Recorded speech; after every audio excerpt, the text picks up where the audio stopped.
Shalom Bapak Ibu. Puji Tuhan, kita akan mulai ibadah pagi ini. Kita mau naikkan pujian Kasih Yesus indah dalam hidup kami. Kita tidak dapat hidup tanpa kasih Tuhan. Kita akan sama-sama bangkit berdiri. Kasih Yesus indah dalam hidupku.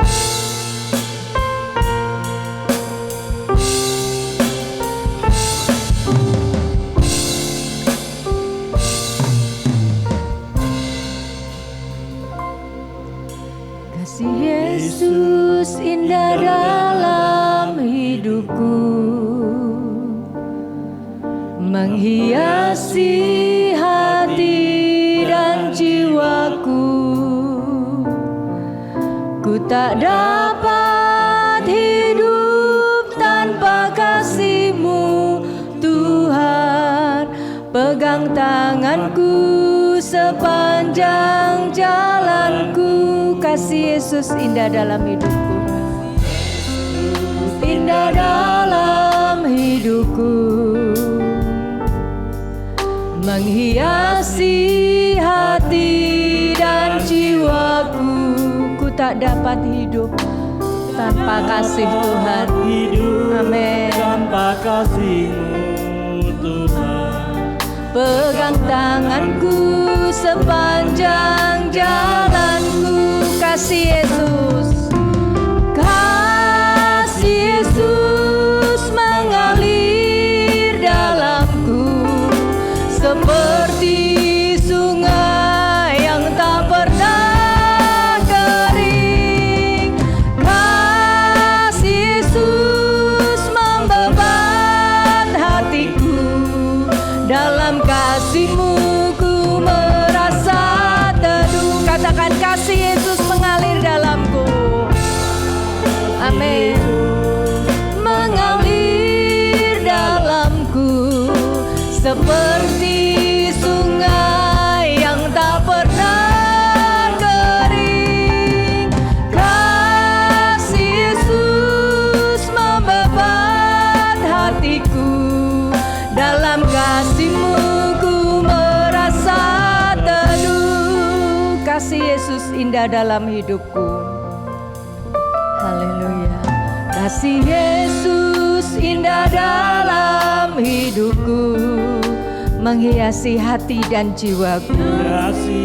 Hati dan jiwaku. Ku tak dapat hidup tanpa kasih-Mu, Tuhan.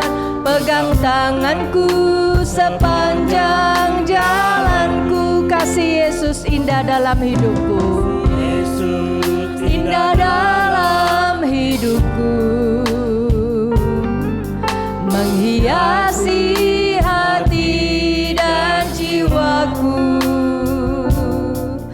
Ku tak dapat hidup tanpa kasih-Mu, benar Tuhan. Pegang tanganku Sepanjang jalanku. Katakan, kasih Yesus mengalir dalamku. Amin.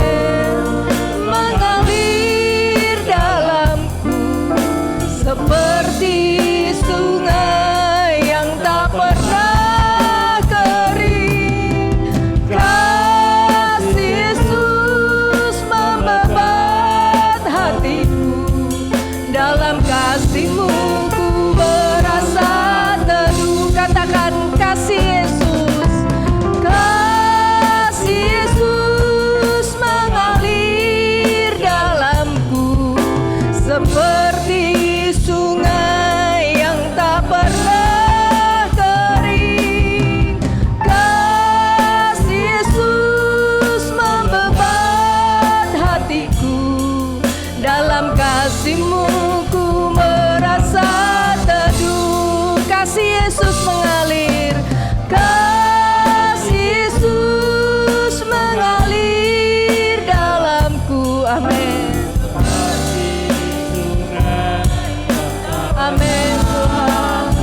kasih-Mu ku merasa teduh, dalam kasih-Mu, dalam kasih-Mu ku merasa teduh.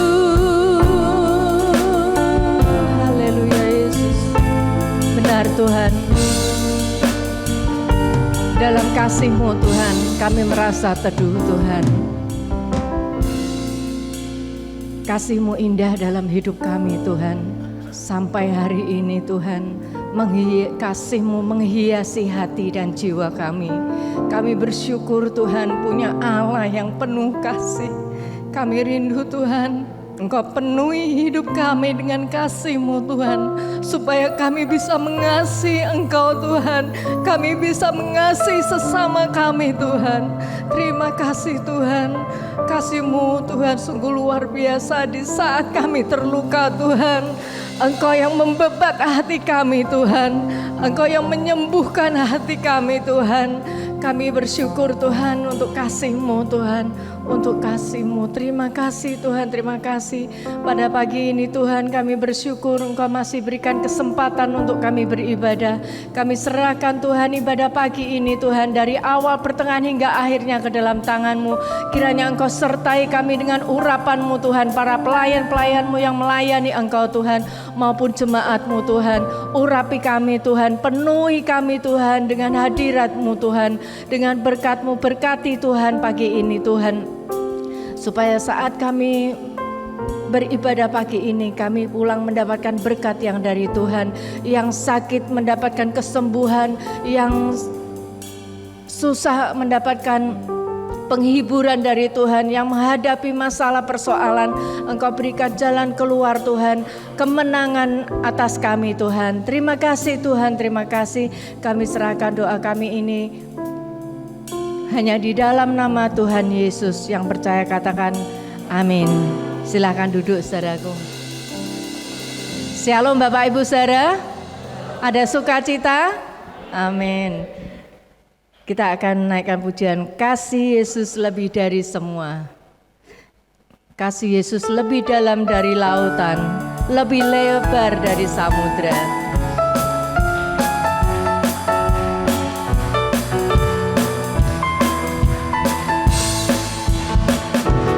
Kasih Yesus lebih dari semua, lebih dalam dari lautan, dan lebih lebar dari samudra. Kasih Yesus lebih dari semua. Tiada kasih yang suci, tiada kasih lebih sempurna, tiada kasih yang lebih abadi dari kasih Yesus Tuhanku. Kasih Yesus lebih dari semua, Yesus lebih dari semua, lebih dalam dari lautan, dan lebih lebar dari samudra. Kasih Yesus lebih dari semua. Tiada kasih, tiada kasih yang lebih suci, tiada kasih lebih sempurna,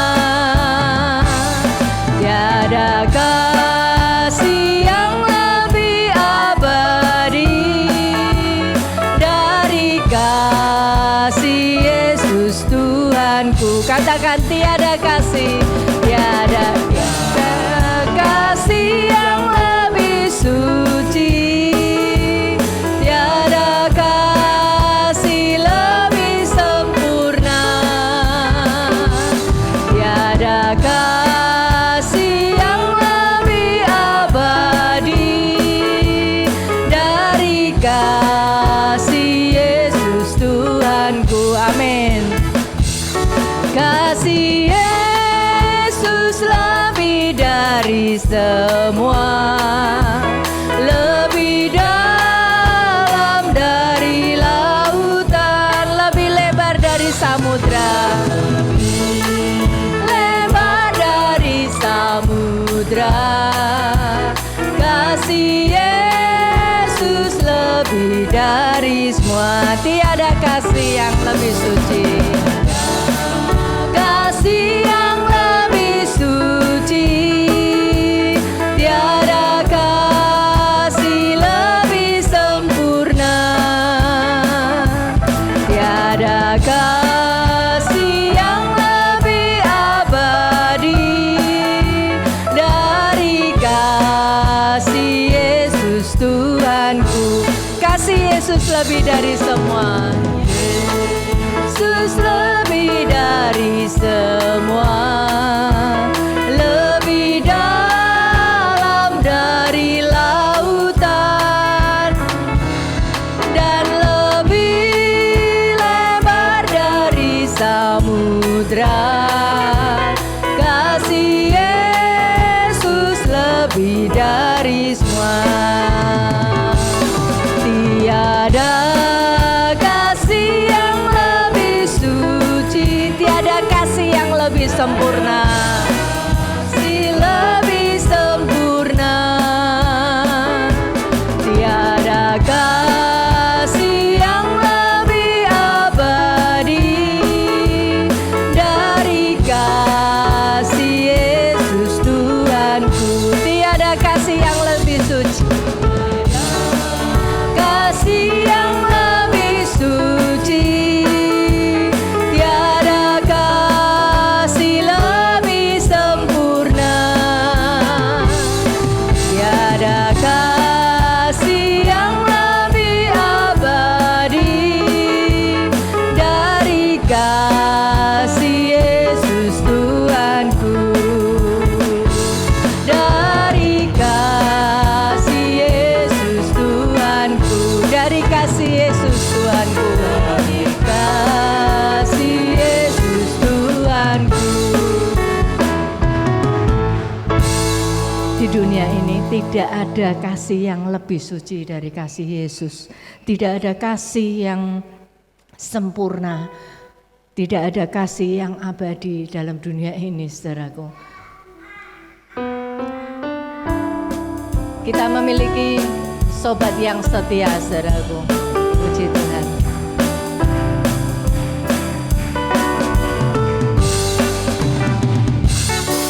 Ada satu sobatku yang setia,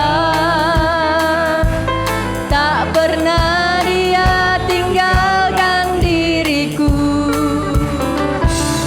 Di waktu aku susah, waktu ku sendirian, dia selalu menemani diriku. Ada satu sobatku, ada satu sobatku yang setia, tak pernah dia tinggalkan diriku. Di waktu aku susah, waktu ku sendirian, dia selalu menemani diriku. Siapa, saudaraku? Amin. Namanya Yesus, nama Yesus yang menghibur hatiku. Namanya Yesus, namanya Yesus, nama Yesus yang menghibur hatiku. Ada satu sobatku, kita akan sama-sama bangkit berdiri, saudaraku. Yang setia, tak pernah dia tinggalkan diriku. Amin. Di waktu aku susah, waktu ku sendirian, dia selalu menemani diriku. Namanya siapa, saudaraku? Amin.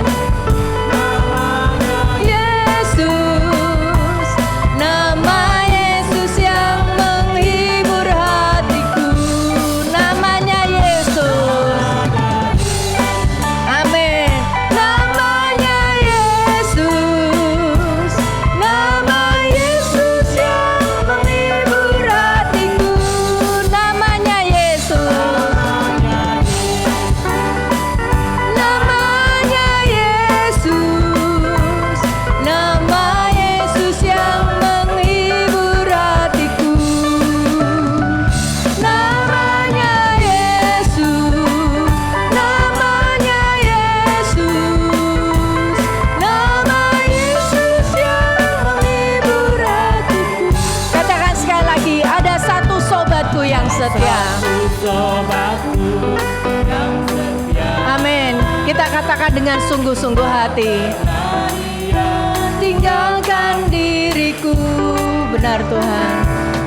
Di waktu aku susah, waktuku sendirian, Dia selalu menemani diriku. Namanya Yesus. Amin. Namanya Yesus. Nama Yesus yang menghibur hatiku. Namanya Yesus. Namanya Yesus. Nama Yesus yang menghibur hatiku. Nama Yesus yang menghibur. Menghibur hatiku.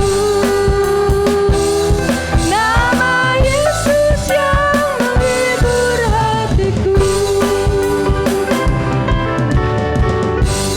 Kita bersyukur memiliki sobat yang setia. Kalau kita memiliki sobat ya, teman atau saudara bisa meninggalkan kita, tapi puji Tuhan kita memiliki sobat yang setia. Dalam keadaan terpuruk pun saudaraku, Tuhan tetap setia. Dia tetap menemani kehidupan kita. Engkaulah perisaiku, saat badai hidup menerpaku, firman-Mu yang pulihkan jiwaku.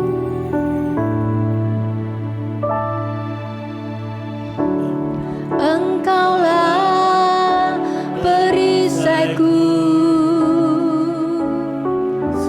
saat badai hidup menerpaku,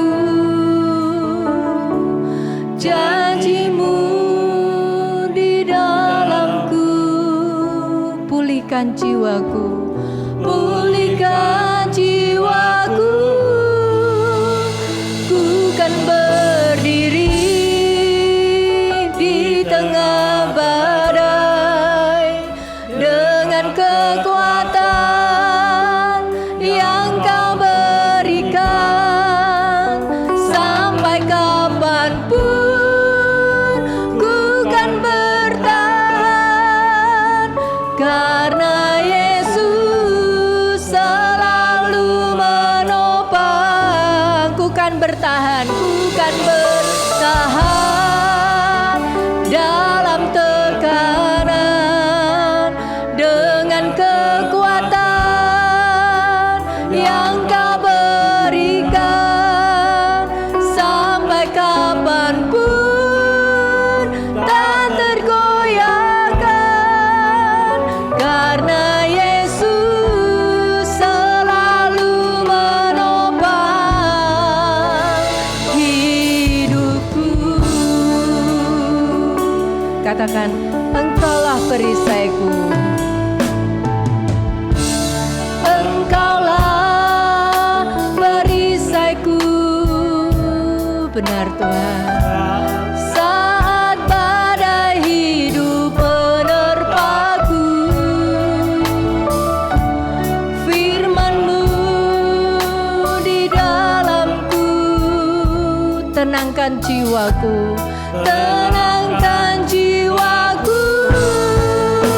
Ku kan berdiri di tengah badai dengan kekuatan yang Kau berikan. Sampai kapanpun ku kan bertahan, karena Yesus selalu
Bapa di surga, kami bangga memiliki Allah seperti Engkau yang terus-menerus menjadi perisai dalam kehidupan kami, sehingga kami mampu bertahan dalam setiap badai tantangan kehidupan.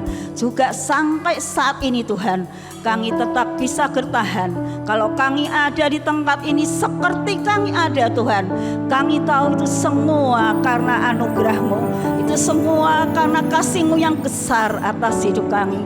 Oleh sebab itu Tuhan, terpujilah nama-Mu, dan kami rindu sepanjang hidup kami boleh memuliakan nama-Mu. Terima kasih Tuhan Yesus. Pagi ini Tuhan, kami juga akan kembali Tuhan mendengar akan firman-Mu. Roh Kudus, Engkau menolong kami. Engkau yang sudah bertakhta di atas setiap pujian kami. Sekarang Tuhan, kami ganti yang duduk diam. Silakan Kau berbicara ya Tuhan. Pakai hanggang-Mu yang penuh dengan keterbatasan ini Tuhan, untuk menyampaikan kesan firman-Mu pada jemaat-Mu yang ada di tempat ini, sehingga firman Tuhan yang disampaikan boleh menjadi tempat yang paling baik Tuhan, mendapat tempat yang terbaik dan bertumbuh serta berbuah untuk kemuliaan nama-Mu. Terima kasih Bapa, dari awal sampai pada pertengahan hingga akhir pemberitaan firman Tuhan. Bahkan ibadah kami pada pagi hari ini sepenuhnya kami serahkan hanya di dalam nama Tuhan kami Yesus Kristus. Haleluya, amin. Silakan duduk Bapak Ibu sekalian. Pertama saya mengucap syukur dan berterima kasih kepada Tuhan yang sudah memberi kesempatan kepada saya boleh ada di tempat ini pagi hari ini. Dan yang berikutnya saya juga mengucapkan terima kasih untuk Kakak Penggala, kakak saya sendiri, yang sudah memberi kesempatan saya boleh ada di tempat ini, berbagi firman, sharing dengan Kakak Ibu di tempat ini pada kebaktian pagi hari ini.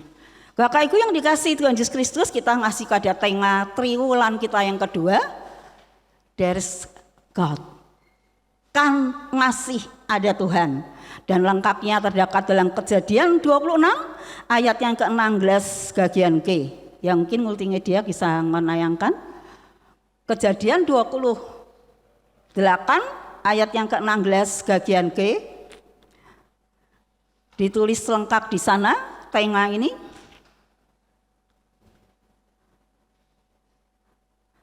Ayat yang bagian G, sesungguhnya Tuhan ada di sini dan aku tidak mengetahuinya, atau aku tidak menyadarinya. Perhatikan kata di sini Bapak Ibu. Di sini itu di mana? Di masalah yang sedang saya hadapi. Kata di sini menunjukkan masalah yang sedang saya hadapi. Dan kalimat ini diucapkan oleh Yakub saat dia ketakutan dikejar-kejar oleh Esau karena kasus hak kesulungan yang direbutnya dari tangan kakaknya Esau, sehingga Yakub menjadi lelah dan tertidur. Dan ketika dia bangun, dia baru menyadari sesungguhnya Tuhan tadi itu ada di sini, di masalah saya tadi, tapi aku tidak mengetahuinya. Bapak Ibu yang dikasihi Tuhan Kristus, apa yang dialami oleh Yakub ini sering terjadi dalam kehidupan kita. Ketakutan sampai lelah dikejar-kejar oleh masalah yang tidak kunjung berhenti. Tapi mungkin saat ini masalah kita beda dengan masalah Yakub. Kita tidak sedang dikejar-kejar oleh Esau, tapi mungkin dikejar oleh apa Bapak Ibu? Salah satunya hutang. Hutang. Salah seorang ibu ngomong sama saya gini Bapak Ibu, Gude Gora, saya ini setiap hari kalau bangun tidur, cuma hari ini bayar utangnya Saka. Karena lebih dari 1-2 orang yang saya berhutang, saya hutang sama dia. Hari ini tuh jatahnya bayar utangnya Saka ya.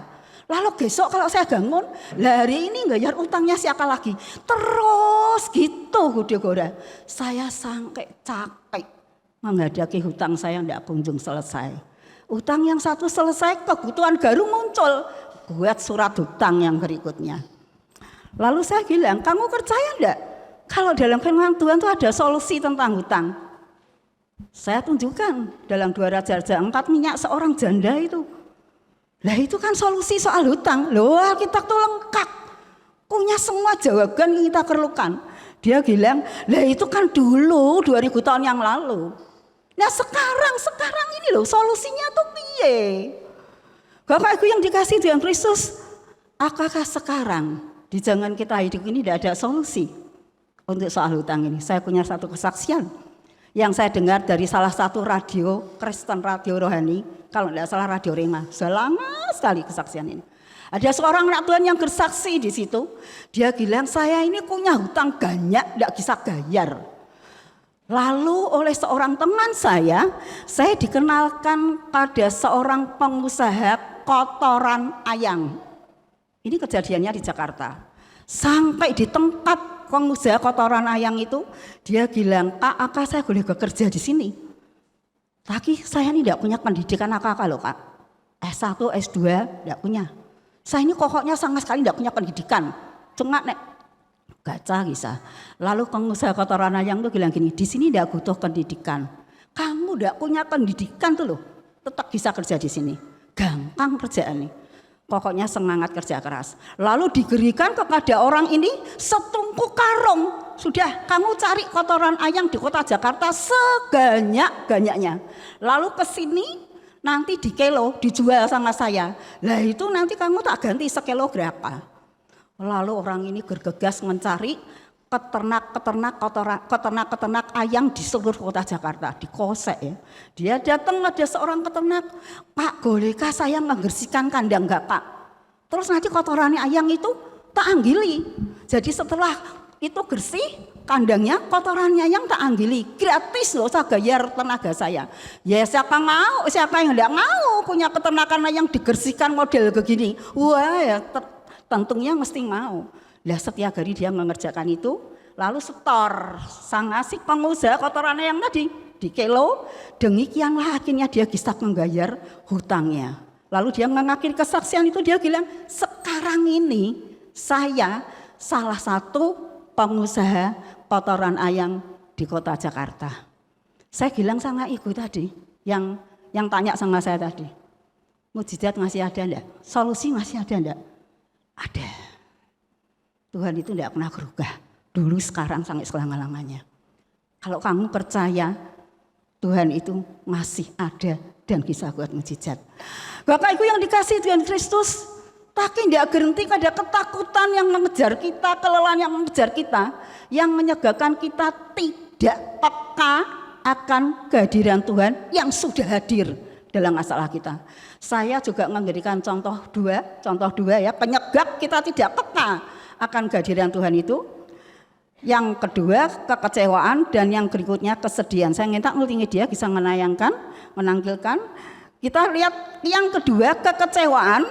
Yang kita akan baca ayatnya adalah Injil Lukas pasal yang ke-24 ayat 16 dan 17.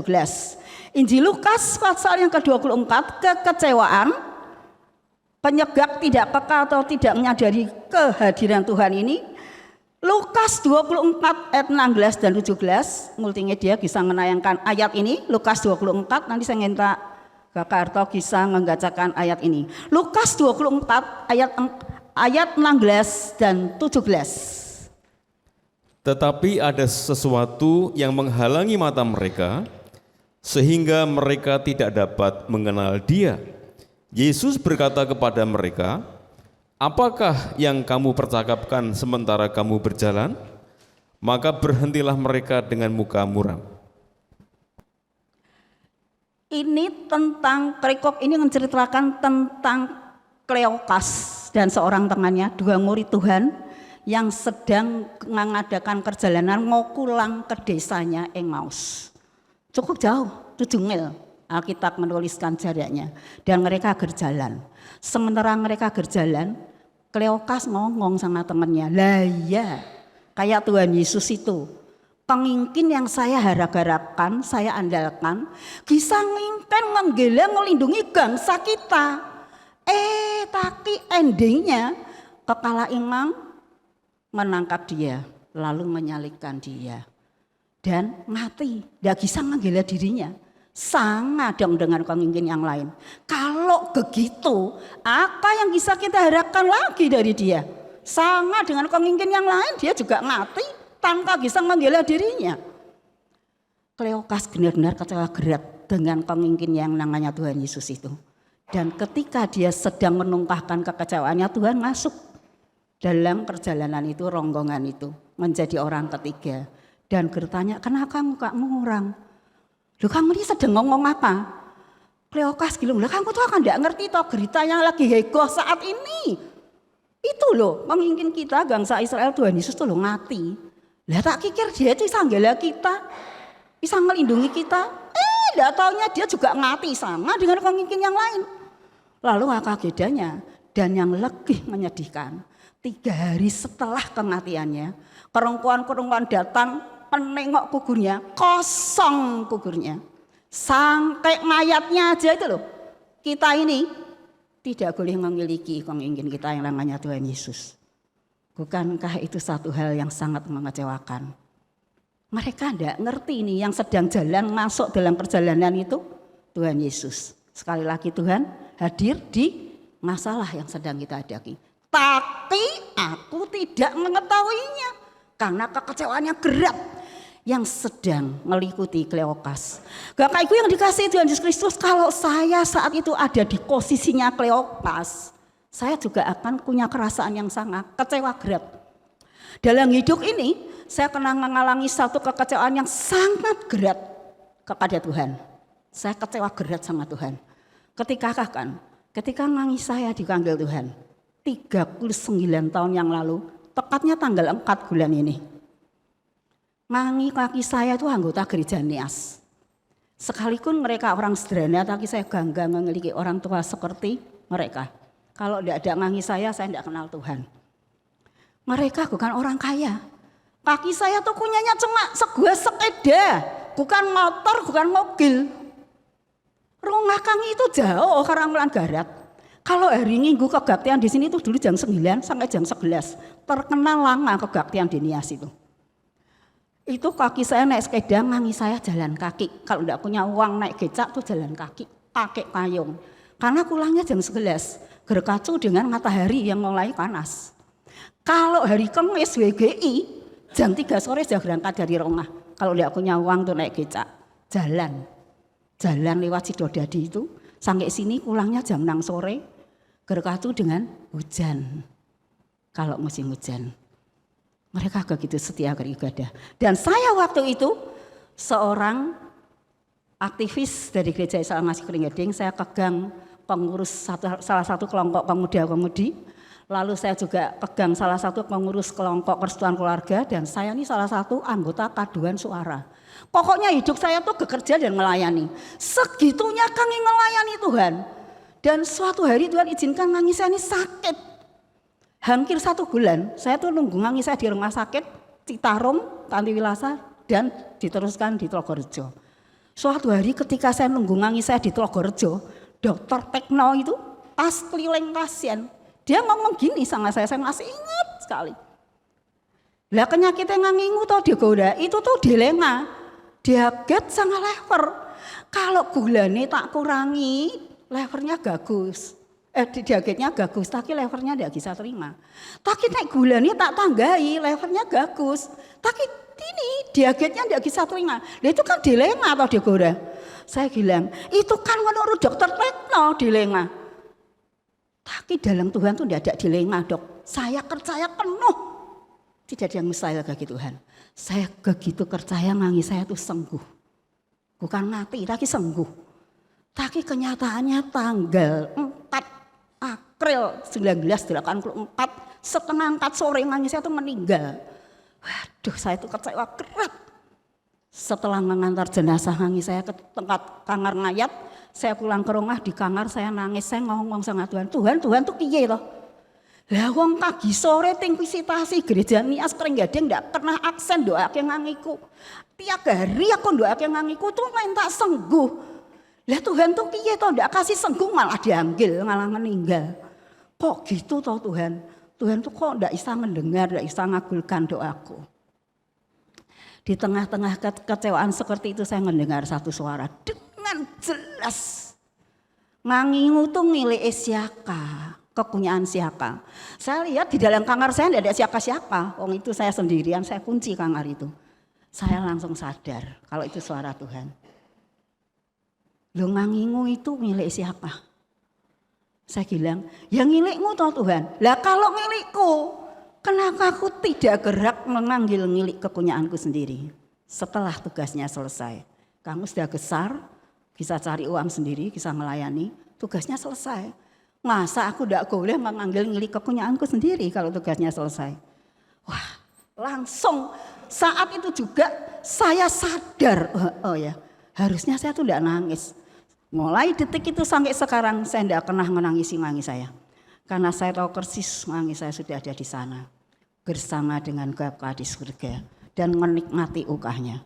Bapak Ibu yang dikasihi Tuhan Yesus Kristus, kadang-kadang kekecewaan yang datang dalam kehidupan kita itu bisa membuat kita tuh tidak sadar, tidak menyadari, tidak peka dengan kehadiran Tuhan yang sudah hadir siap menolong kita dalam masalah kita. Dan contoh yang berikutnya yang saya berikan pada Kak Ibu, satu contoh lagi yaitu kesedihan yang kita akan baca ayatnya dalam Yohanes 20 ayat 14 sampai 16. Injil Yohanes pasal yang ke-20, ya multimedia bisa menayangkan. Injil Yohanes pasal yang ke-20 ayat yang ke-14 sampai yang ke-16. Kakak Suharto bisa saya minta menolong membacakan. Yohanes 20 ayat 14 sampai 16. Sesudah berkata demikian, ia menoleh ke belakang dan melihat Yesus berdiri di situ. Tetapi ia tidak tahu bahwa itu adalah Yesus. Kata Yesus kepadanya, "Ibu, mengapa engkau menangis? Siapakah yang engkau cari?" Maria menyangka orang itu adalah penunggu taman. Lalu berkata kepadanya, "Tuan, jikalau Tuan yang mengambil dia, katakanlah kepadaku, di mana Tuan meletakkan dia, supaya aku dapat mengambilnya." Kata Yesus kepadanya, "Maria." Maria berpaling dan berkata kepadanya dalam bahasa Ibrani, "Rabuni," artinya guru. Terima kasih. Bapak Ibu, kerikop ini menceritakan tentang Maria Magdalena di hari ketiga Yesus meninggal. Dia sudah siap dengan rengkah-rengkah minyak-minyak, akan ke kubur Yesus, menginyaki dan mengirim rengkah-rengkah. Sampai di sana, dia harus kecewa dan sedih. Kuburnya kosong. Kembali lagi, kalau saya ada di posisi Maria, saya juga kecewa. Loh ini piye toh? Kok sampai ngayatnya aja dicuri. Kuburnya kosong. Dia tidak bisa memberikan rengkah-rengkah pada Yesus. Saking sedihnya, saking Yesus yang sudah ada di situ. Nah, kembali lagi ayat kita. Sesungguhnya Tuhan sudah ada di sini. Setiap kali ayat ini selalu ada kaitannya loh. Tuhan sudah ada di situ di kubur itu. Dan menyapa Maria, "Ibu, mengapa engkau menangis?" Tapi saking sedihnya ini tadi, Maria sampai tidak ngerti kalau itu Tuhan yang menyapa. Kesedihan bisa membuat seseorang itu tidak menyadari kehadiran Tuhan. Sampai Tuhan harus pakai bahasa murid dan guru. Dia panggil dengan panggilan sehari-hari kepada Maria. Maria. Langsung dia dengar, ini kok kayak suara guru saya. Garu ngeh, garu sadar. Loh, ternyata Tuhan itu ada di sini dan aku tidak mengetahuinya. There's God. Tuhan ada di sini, tapi aku tidak mengetahuinya. Kan masih ada Tuhan. Tema ini selalu kembali. Dan ketika dia menoleh, dia melihat Yesus yang ada di situ. Dan dia panggil Rabuni, dalam bahasa Ibrani artinya guru. Perjumpaan Maria dengan Tuhan waktu itu membuat kesedihannya diganti sukacita. Dia berlari menceritakan kepada teman-teman yang lain. Seperti Kleopas. Setelah sampai di rumah Kleopas, Tuhan memecah-mecahkan roti di meja makan mereka. Baru mereka sadar, loh yang jalan dari tadi itu ternyata Tuhan. Tuhan itu tidak mati, ternyata sudah bangkit. Dan kekecewaan mereka dirubah menjadi sukacita. Diberitakan pada teman-teman yang lain. Bapak Ibu yang dikasihi Tuhan Kristus, banyak hal yang terjadi dalam kehidupan kita yang bisa membuat kita ini tidak peka, tidak mengetahui kalau Tuhan itu sudah hadir dalam masalah kita, siap menolong kita. Tapi karena masalah yang kita hadapi itu jauh lebih besar, kita itu tidak menyadari sampai tidak tahu, tidak peka kalau Tuhan itu sudah hadir dalam kehidupan kita. Tetapi pagi ini saya juga akan menunjukkan dua hal yang penting. Bagaimana kita bisa memiliki kepekaan yang level tinggi untuk mengetahui Tuhan hadir. Jangan sampai tidak mengetahui terus, wah rugi kita. Dia harus memiliki kepekaan yang level tinggi. Begitu Tuhan hadir langsung kita tuh tanggap. Ngerti, waduh ini Tuhan sedang di sini, sedang hadir. Dan menikmati Tuhan itu dalam kehidupan kita. Saya memberikan bagaimana memiliki kepekaan level tinggi tentang kehadiran Tuhan. Ada dua, multimedia bisa nanyangkan. Yang pertama, mengenal pribadi Tuhan dengan benar. That's God. Itu Tuhan. Sekaligus ini menjadi subtema saya dalam renungan pagi hari ini. That's God. Itu Tuhan. Kita akan baca ayatnya dalam Injil Yohanes pasal yang ke-21 ayat 4 sampai yang ke-7. Yohanes pasal yang ke-21 ayat 4 sampai yang ke-7. Saya ingin Pak Bapak Suharto bisa membacakannya. Yohanes 21 ayat 4 sampai yang ke-7. Ketika hari mulai siang, Yesus berdiri di pantai. Akan tetapi murid-murid itu tidak tahu bahwa itu adalah Yesus. Kata Yesus kepada mereka, "Hai anak-anak, adakah kamu mempunyai lauk pauk?" Jawab mereka, "Tidak ada." Maka kata Yesus kepada mereka, "Tebarkanlah jalamu di sebelah kanan perahu, maka akan kamu peroleh." Lalu mereka menebarkannya dan mereka tidak dapat menariknya lagi karena banyaknya ikan. Maka murid yang dikasihi Yesus itu berkata kepada Petrus, "Itu Tuhan."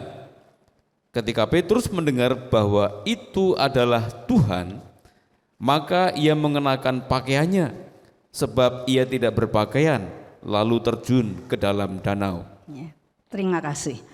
Bapak Ibu yang dikasihi Tuhan Yesus Kristus, cerita ini menceritakan tentang murid-murid Tuhan yang berlayar mau nangkap ikan. Sementara mereka menangkap ikan pada malam hari, Yesus naik ke bukit untuk berdoa. Tapi Alkitab mengatakan sepanjang malam mereka mengarungi permukaan laut itu tidak ada ikan yang masuk ke dalam mereka. Keesokan harinya, siang hari, Alkitab katakan keesokan siang hari, Tuhan Yesus menampakkan diri dan berkata, "Adakah lauk padamu?" Lalu mereka bilang, "Tidak ada Tuhan, sepanjang malam kami sudah kerja keras nangkap ikan, tapi tidak ada ikan yang mau masuk ke jala kami." Terus Tuhan ngomong, "Tegarkan jalamu di sebelah kanan perahu, kamu akan peroleh." Dan ketika mereka melakukannya, sejumlah ikan masuk ke dalam jala mereka. Injil Yohanes mencatat 153 ikan besar-besar masuk ke jala mereka, hingga jala itu hampir koyak. Sehingga mereka itu sampai panggil perahu yang lain. Karena apa? Kalau enggak bisa tenggelam, terlalu gerak.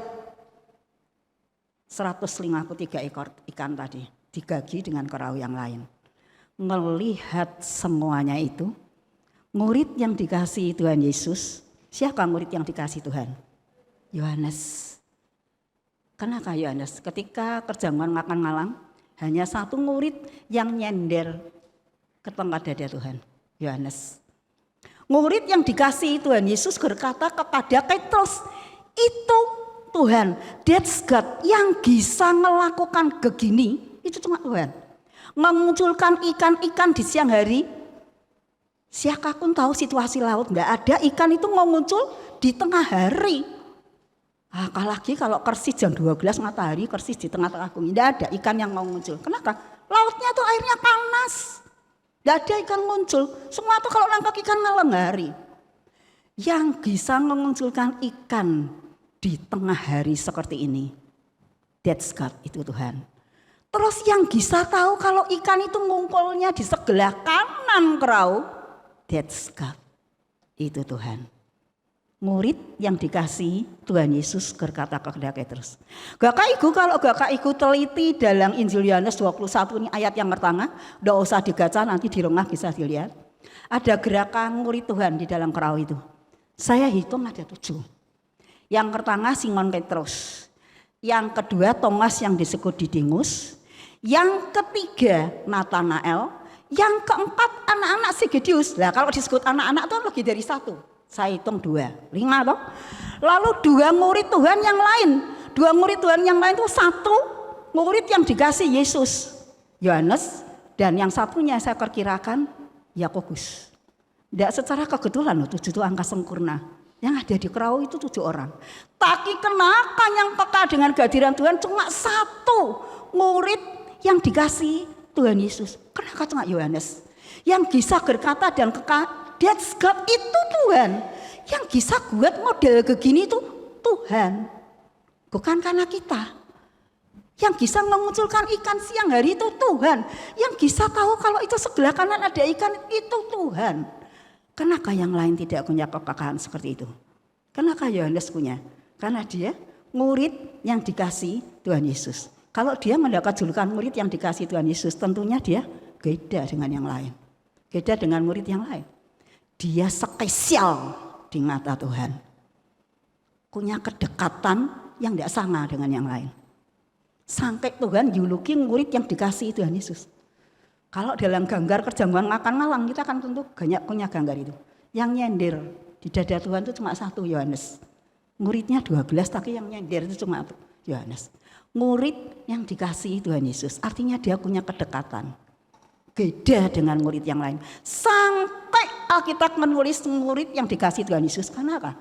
Yohanes spesial di mata Tuhan. Kalau kita ingin memiliki level tinggi tentang kehadiran Tuhan, kenalilah Tuhan dengan benar, mengenal pribadi Tuhan dengan benar. That's God. Itu Tuhan. Bapak Ibu yang dikasih Tuhan Kristus, bulan kemarin saya mendapat kesempatan tur ke Ngalang Grongo. Dan untuk yang kedua kalinya ini saya pergi ke Grongo. Kalau Ngalang berkali-kali, ya. Dan Ngalang pertama, kami 3 hari Ngalang pertama, kami tidur di bis. Karena pagi-pagi sebelum pagi hari, tengah Ngalang kami harus ke puncak Grongo. Melihat matahari terbit. Lalu Ngalang kedua, ketika kami akan tidur di hotel, ya, kami akan Ngalang dulu di sebuah resto namanya Aromanes restonya. Kami ke sana dan sampai di resto itu, pemiliknya resto bilang gini, kebetulan saya ketua ya, ketuanya rombongan. Bu, ibu itu datangnya 1 jam lagi cepat. Jadi pihak resto belum menyiapkan makanan. Oh ya, nah terus gimana ini? Bu, di sebelah itu ada supermarket, besar sekali supermarketnya. Nah ini ibu sama teman-teman bisa belanja dulu di sebelah situ. Belanja. Terus sementara kami menyiapkan makanan, terus nanti ibu dengan rombongan makan, setelah itu baru ke hotel istirahat. Saya pikir benar juga. Lalu saya ngomong dengan teman-teman, kita ke supermarket dulu. Wes nanti makannya nanti setelah kita belanja. Diwalek nih ya caranya. Bukan makan dulu baru belanja, tapi kita belanja dulu. Akhirnya saya ajak teman-teman ke supermarket ini, besar sekali supermarketnya. Wah di situ tuh mau cari apa aja ada. Tapi saya tidak tertarik karena saya ini tertariknya cuma dengan keong mangkok ya. Saya mau beli di tempat pusatnya yang buat. Jadi tidak di situ kriket, wah macam-macam. Lalu ketika saya masuk ke supermarket itu, wah terus aku mau beli apa ya di sini? Saya tertarik dengan counter apa? Counter souvenir. Wah itu aku tak lihat souvenir. Saya masuk ke counter souvenir ya. Ketika saya masuk di counter souvenir itu, saya tertarik pada sebuah kalung. Saya ambil dari gantungan kalung itu. Kok akik ya kalung ini? Gatunya tuh bentuknya tidak gulet-gulet, tapi segi enang. Warnanya tuh hijau tua, ogar-agir sama hijau muda. Kok akik ya kalung ini ya? Gatunya kok akik ya? Lah saya lagi pegang kalung itu. Seorang ibu itu ngomong gini, mendekati saya. Gudewera suka toh sama kalung itu? Saya bilang, suka. Di antara kalung-kalung souvenir, jadi saya paling suka kalung ini. Saya paling senang koleksi kalung ya. Saya paling suka kalung yang ini. Warnanya ada 2, biru sama hijau, tapi saya suka yang hijau ini. Lalu ibu ini ngomong gini sama saya, Bu, nek saya kenggaran sama Gude Gora boleh enggak Bu? Oh boleh. Masih ada enggak Bu satu lagi yang warna hijau kayak gitu, saya pengen kenggaran sama Gude Gora. Lalu saya cari, waduh puji Tuhan ngisi 1, bener-bener tinggal 2 nih kalung. Kamu 1, saya 1 gitu ya. Akhirnya kita ke kasir ya. Sampai di kasir saya ngomong sama petugasnya itu kasir. Enggak, tolong ya enggak, ini dibungkus sendiri-sendiri, soalnya kita tuh enggak serumah. Oh iya, waktu saya mau gayar, si ibu ini ngomong gini, saya enggak usah, aku digoda, sudah tak gayar kok. Loh jangan gitu, enggak, kakak sudah tak gayar. Kalau saya kasih uang saya kok ada dia, ya sudah nih sekarang uangku ini tak kasih ke kamu, enggak, uang saya memang mau kasih sama aku digoda, menggelikan. Ketika kalung itu diberikan kasir ke tangan saya, sampai di tangan saya ngomong dalam hati, ya ampun Tuhan, seatasnya kalung, tidak mahal kalung itu, harganya cuma 21.000. Seatasnya kalung Tuhan, garang yang kecil. Tuhan tuh kok tahu ya, apa yang saya inginkan, that's God. Ibu itu tahu tidak tahu, dia tuh sedang cari oleh-oleh. Dia kan tanya sama saya, tapi Tuhan tahu dong, ketika saya pegang itu, garang kecil. Tuhan kok ngerti ya, nek saya suka sama kalung ini. Terus dikasih gratis lagi lewat ibu ini. Bapak ibu yang dikasih Tuhan Kristus, setiap hari saya mengalami Tuhan. Saya mengalami kehadiran Tuhan dalam berbagai aspek kehidupan ini. Saya menikmati kehadiran Tuhan. Dan itu menyenangkan. Sangat menyenangkan. Yang kedua, bagaimana kita bisa memiliki level tinggi kehadiran Tuhan, kekekaanmu kehadiran Tuhan. Yang kedua, mengenal pribadi Tuhan dengan benar. Ya, yang kedua, God position, mengenal pribadi Tuhan dengan benar. Kita akan baca ayatnya di dalam Mazmur pasal yang ke-16 ayat yang ke-8. Ini ayat kita yang terakhir. Mazmur pasal yang ke-16 ayat yang ke-8 disambung dengan Kisah Rasul 2 ayat yang ke-25. Kita baca dulu Mazmur 16 ayat yang ke-8. Mazmur pasal yang ke-16 ayat yang ke-8. Mazmur pasal yang ke-16 ayat yang ke-8, dan nanti saya minta Pak Arto bisa membacakan Mazmur pasal yang ke-16 ayat yang ke-8. Aku senantiasa memandang kepada Tuhan, karena Ia berdiri di sebelah kananku, aku tidak goyah. Lalu Kisah Rasul 2 ayat yang ke-25 sebagai ayat yang terakhir. Kisah Rasul pasal yang kedua ayat yang ke-25. Sebab Daud berkata tentang Dia, aku senantiasa memandang kepada Tuhan, karena Ia berdiri di sebelah kananku, aku tidak goyah. God possession, di mana posisi Tuhan dalam hidup kita? Sebelah kanan. Sebelah kanan, Tuhan itu posisinya itu di sebelah kanan. Dekat enggak? Dekat sekali. Tidak secara kebetulan tadi ikan-ikan ngumpulnya juga di sebelah kanan, gerkatnya juga di sebelah kanan. Alkitab itu paling sering pakai istilah kanan. Tangan kanan itu artinya punya power, punya kuasa. Ya, ketika Stefanus di Rajang Gatu, dia ngelihat Yesus yang ada di sebelah kanan Allah Bapa turun ke diri, turun menyangkut dia, sebelah kanan lagi. Jadi Alkitab itu paling sering pakai istilah sebelah kanan. Tuhan itu ada di sebelah kanan kita. Dekat sekali. Artinya apa? Kalau saya ngomong dia dengar, kalau dia ngomong saya dengar. Kalau saya mau jatuh punya ngasal, gegeng aja, deket bisa nangkep. Ada lagu yang mengatakan tangannya, apabila ia jatuh, apabila kita jatuh, tak sampai tergeletak. Sebab tangannya menopang kita. Posisi Tuhan itu ada di sebelah kanan kita. Kalau kita ngerti posisi Tuhan itu di sebelah kanan kita, ya jelaslah kasih Dia bisa menolong kita. Beberapa saat yang lalu, kakak saya ini ya, genggala saudara ini, sebelum matanya disembuhkan Tuhan, pernah kan naik di truk itu, truk yang pertama itu loh, truk yang paling bawah, naik, hampir jatuh. Wah, saya duduk di sana tuh maklak langsung. Aduh Tuhan, tidak ada yang bisa menolong karena apa? Jaraknya tidak dekat. Biar istrinya di situ tapi mau menolong gimana? Mau itu posisinya di sini dan di situ tidak bisa, tidak ada yang bisa menolong. Tapi kakak saya tidak jatuh karena apa? Karena Tuhan ada di sebelah kanannya. Cepat nangkep, tidak sampai jatuh. Boleh hampir jatuh, tapi tidak jatuh. Dan setelah itu disembuhkan penglihatannya. Jangankan truk yang pertama, sampai di atas. Hamba Tuhan ini. Kakak saya ini genggala saudara tidak kesulitan lagi untuk melayani dia. It's God, itulah Tuhan. Bapak Ibu yang dikasihi Tuhan Kristus, dua hal ini penting. mengenal pribadi Tuhan dengan benar, it's God atau itu Tuhan. Yang kedua, God position, mengenal posisi Tuhan dengan benar. Kalau kita punya dua hal ini, setiap saat dia hadir dalam kehidupan kita, kita akan peka. Bukan tidak selalu tidak mengetahuinya, tidak menyadarinya, tapi mengetahui, menyadari, dan menikmati kehadirannya.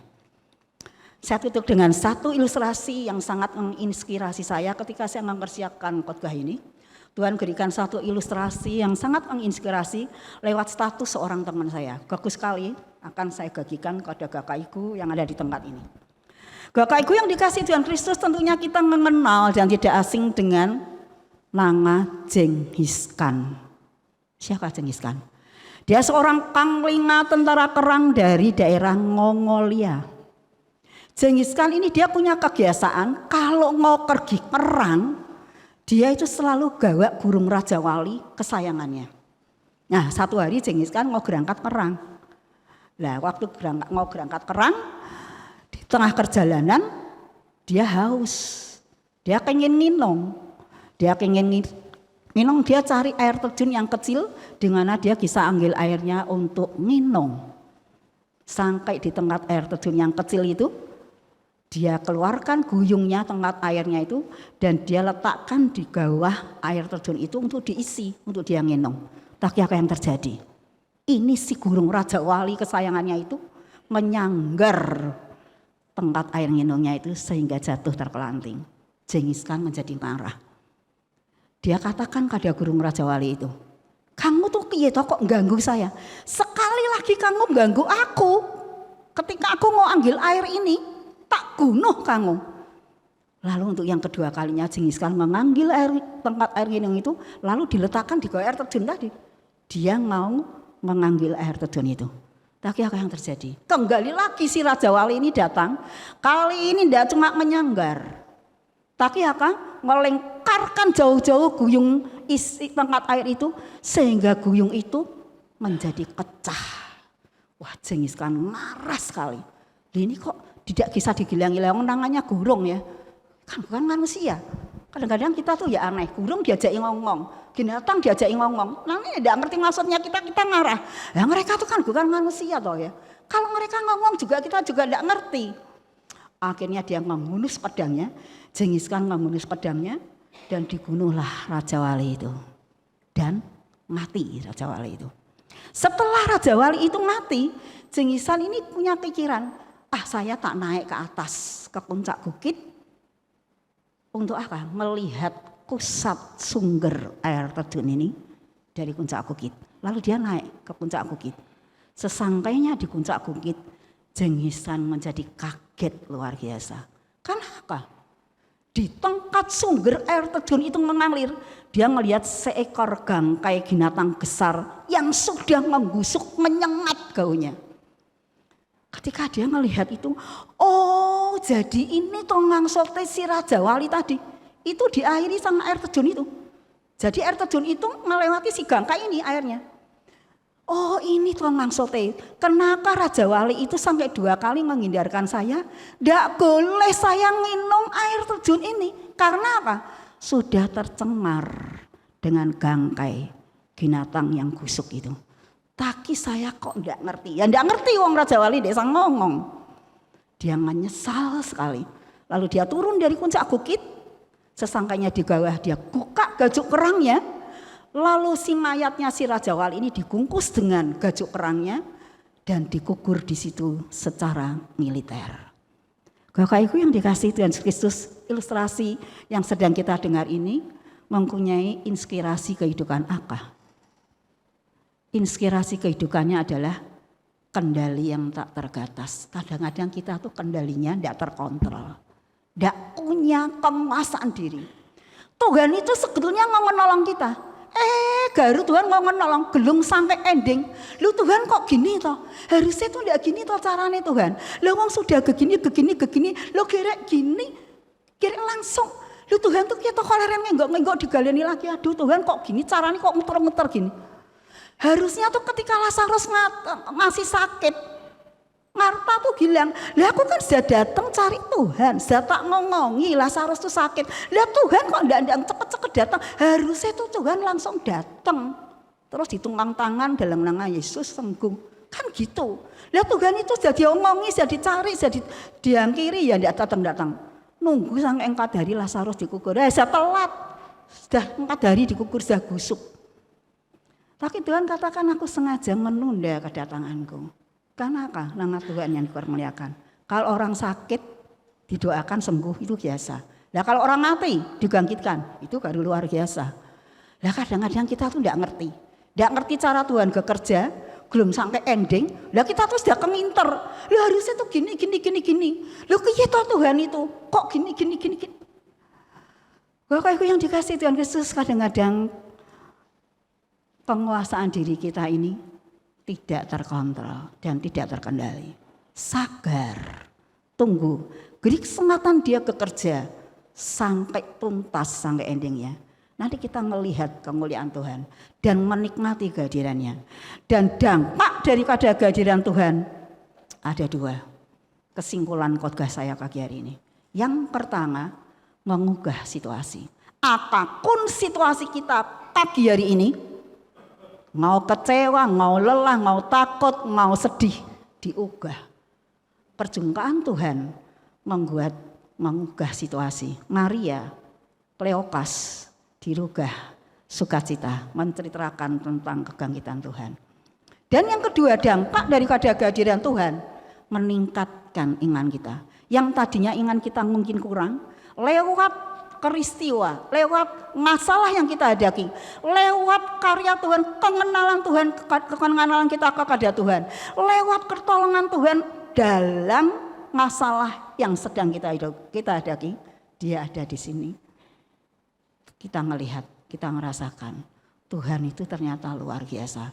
Lah kalau kita ngerti, kita niteni cara Tuhan bekerja, ya jelas kita punya level tinggi itu. Langa-langa kan setiap hari kalau bergaul dengan Tuhan kita kan ngerti. Oh caranya Tuhan tuh bekerja tuh gini. Jadi itu harus gini. Langa-langa kita niteni. Ya. Kita niteni di gereja Islam ngasih kering gading tuh harga Tuhannya berapa ya 16 kalau enggak keliru.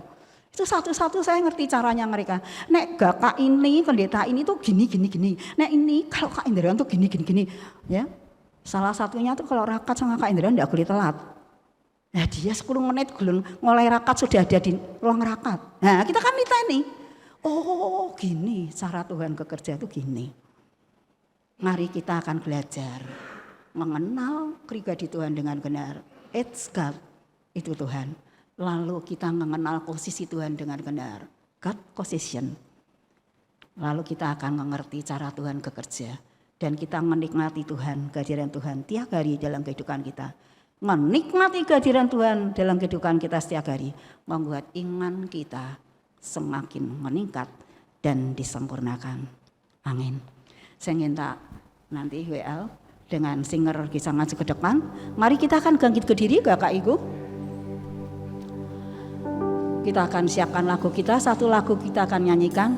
Kurasakan kasih-Mu Tuhan, kurasakan kuasa-Mu Tuhan, curahkanlah kuasa-Mu. Mujizat terjadi di tempat ini.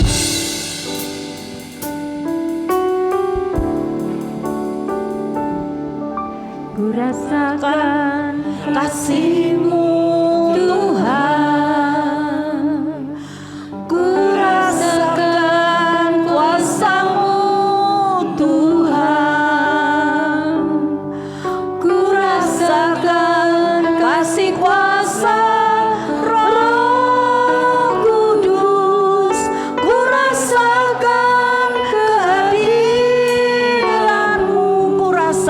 kasih-Mu, kurasakan kasih-Mu Tuhan, kurasakan kuasa-Mu Tuhan, kurasakan kasih kuasa Roh Kudus, kurasakan kehadiran-Mu, curahkanlah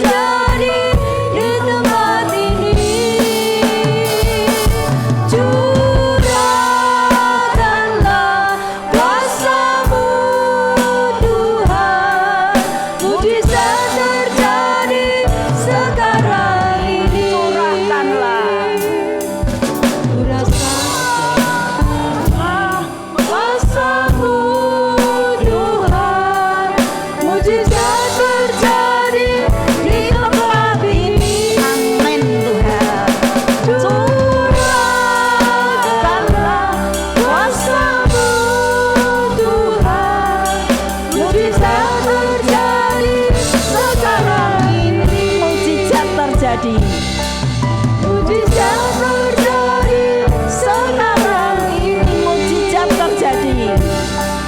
Mujizat terjadi sekarang ini.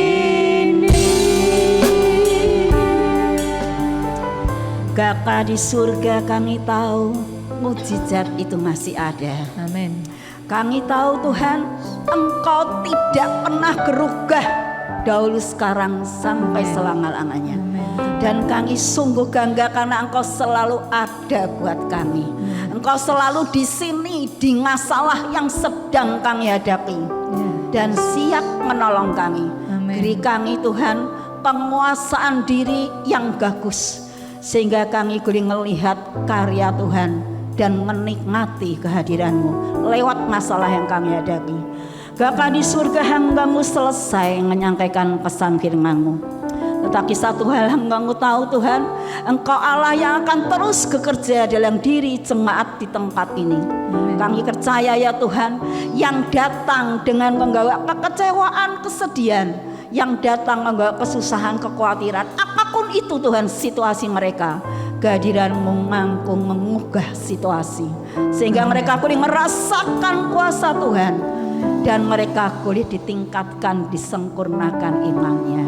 Terima kasih Bapa, berkati seluruh pelayan-pelayan minggar yang ada di gereja ini, dari Bapak Ibu Gembala dan seluruh staf kerohanian, bahkan sampai seluruh jemaat-Mu Tuhan yang ada di tempat ini. Biarlah berkat-Mu melimpah atas pelayanan serta keluarga mereka masing-masing. Terima kasih Bapa, terpujilah nama-Mu. Segala kemuliaan kami kembalikan bagi Engkau, dan di dalam nama Tuhan Yesus kami sudah berdoa dan mengucap syukur. Haleluya, amin. Silakan duduk Bapak Ibu, saya kembalikan pada Ibu Inka.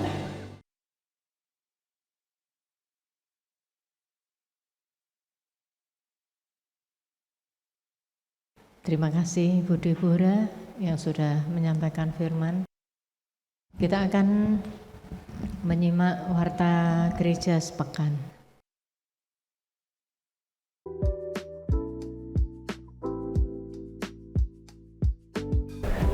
Shalom jemaat Tuhan yang terkasih, puji Tuhan, hari ini kita telah terberkati dengan firman Tuhan yang telah disampaikan melalui hambanya Ibu Deborah. Dan kita akan berjumpa kembali pada ibadah raya pada hari Minggu tanggal 7 Mei 2023 dengan pembicara Bapak Pendeta Hosea Editiono. Berikut ini kami akan sampaikan untuk warta sepekan. Ikutilah ibadah secara onsite dengan setia di Gereja Bethel Indonesia Hosana Semarang setiap Minggu pukul 7 pagi. Persembahan dapat dimasukkan ke dalam kotak persembahan yang telah disediakan. Dan persembahan juga dapat ditransfer melalui Bank Tahapan BCA atas nama Bapak Supriyanto DRS dengan nomor rekening 898 512 6263 atau melalui Ibu Lindasari di Toko Dinar Stationery, Jalan Krakatau Raya, Semarang. Bagi adik-adik yang terkasih, ikutilah ibadah anak Bethel Indonesia setiap Minggu pukul 7 pagi di ruang Sekolah Minggu Gereja Bethel Indonesia Hosana Semarang. Bagi pemuda remaja yang terkasih, ikutilah ibadah pemuda dan remaja Bethel Indonesia setiap Sabtu pukul 6.30 petang di Gereja Bethel Indonesia Hosana Semarang. Mengingat pandemi COVID-19 belum berakhir, maka jemaat dihimbau untuk tetap memakai masker selama beribadah di gereja maupun saat berada di dalam mobil pengantar gereja. Demikian tadi warta yang dapat kami sampaikan. Terima kasih atas perhatiannya. Tuhan Yesus memberkati. Ada pengumuman. Jemaat Tuhan yang terkasih, tetaplah setia beribadah secara onsite setiap Minggu jam 7 pagi. Ibadah online Minggu 30 April 2023 bisa diikuti pada hari Sabtu 6 Mei 2023 pukul 6 sore di channel YouTube GBI Hosana Semarang. Ibadah Minggu tanggal 7 Mei 2023 akan dilayani oleh Bapak Pendeta Hosea Editiono, ibadah disertai perjamuan kudus. Bagi jemaat baru yang rindu menjadi anggota, jemaat dipersilahkan mengisi formulir keanggotaan jemaat yang tersedia di etalase. Kemudian diserahkan kepada Ibu Hosea atau Ibu Trifosa. Sudah, waktu selanjutnya saya serahkan kepada Bapak Gembala.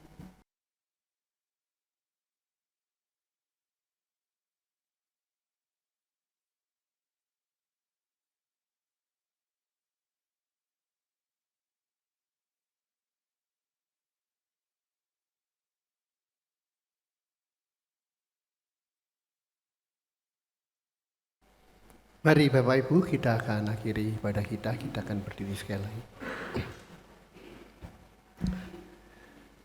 Tuhan Allah Bapa kami yang bertahta di dalam kerajaan surga, Allah yang hadir di tengah-tengah masalah kami. Terima kasih Tuhan untuk firman-Mu yang telah disampaikan oleh Ibu Deborah Linawati. Kami menyadari betapa seringnya kami tidak punya kepekaan terhadap setiap kehadiran Tuhan. Padahal Engkau adalah Allah yang peduli, Allah yang hadir di tengah masalah kami. Berkati Ibu Deborah Linawati, Tuhan terus pakai dengan heran di mana Ibu Deborah Linawati melayani pekerjaan Tuhan. Dimanapun Engkau akan menyertai, mengurapi, dan nama-Mu ditinggikan. Kami mendengar kesaksiannya yang luar biasa, bagaimana Tuhan mencukupkan hidupnya. Terima kasih Tuhan, kami percaya setiap kami pagi ini sudah diberkati Tuhan. Tuhan hadir di tengah-tengah masalah kami, yang datang dengan segala masalah, Tuhan memberikan jawaban dan jalan keluar. Sehingga di kesempatan yang akan datang, mereka boleh menyaksikan betapa dahsyat Allah itu. Amin, yang Tuhan. Ada di dalam Yesus Tuhan. Terima kasih, sebentar kami pulang kembali ke tempat kami masing-masing. Biarlah firman-Mu tetap menjabar dalam hati kami, supaya kami lebih mendalam, lebih mengerti akan kehendak-Mu. Berkati bangsa dan negara kami Indonesia. Kami rindu bangsa ini terus diberkati Tuhan. Kami rindu kemuliaan Tuhan dinyatakan bagi seluruh suku-suku bangsa di seluruh kepulauan Nusantara. Kami tetap membawa doa untuk pemilihan umum yang akan datang. Biarlah semua berjalan baik, tertib, aman, dan yang terbaik dari Tuhan akan Tuhan munculkan buat bangsa dan negara kami. Terima kasih Tuhan, terima kasih. Sekarang Bapak Ibu, angkatlah kedua tanganmu, terimalah berkat Tuhan pagi hari ini. Pulanglah dalam kasih damai sejahtera Allah. Kasih Allah Bapa, pengorbanan Yesus Kristus Tuhan di Golgota untuk menebus melayakkan kita menjadi anak-anak Allah dalam dimensi waktu tanpa batas, diberkati menjadi ahli waris surga, dan persekutuannya yang intim melalui Roh-Nya yang kudus terus menyertai memberkati engkau dimanapun engkau berada. Segenap aktivitas usaha pekerjaanmu disertai Tuhan dan dibuat Tuhan berhasil. Tuhan memberkati engkau dan melindungi engkau. Tuhan menyinari engkau dengan kasih karunia-Nya. Dan pagi ini Tuhan menghadapkan wajah-Nya kepadamu untuk memberikan damai sejahtera Allah hari ini, esok, sampai Maranatha, Yesus datang kembali. Yang percaya di dalam Yesus berkata, Amin.